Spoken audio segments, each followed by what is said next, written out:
कैसे खाई तरकारी ये समाधि साले। कैसे खाई तरकारी ये समाधि साले। आलू में दाढ़ी बाबा, बैगन में बरहम बाबा।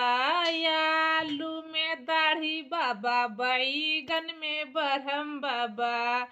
आ गोभी में गोरखनाथ समाइले समाधि साले। कैसे खाई तरकारी ये समाधि साले।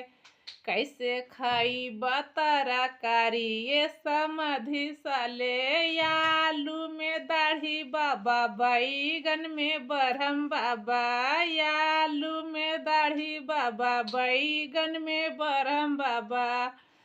गोभी में गोरखनाथ समाइले समाधि साले। कैसे खाई तरकारी ये समाधि साले।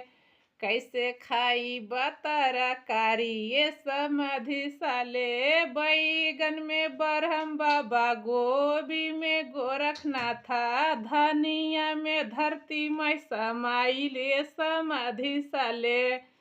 कैसे खाई तरकारी ये समाधि साले। कैसे खाई तरकारी ये समाधि साले।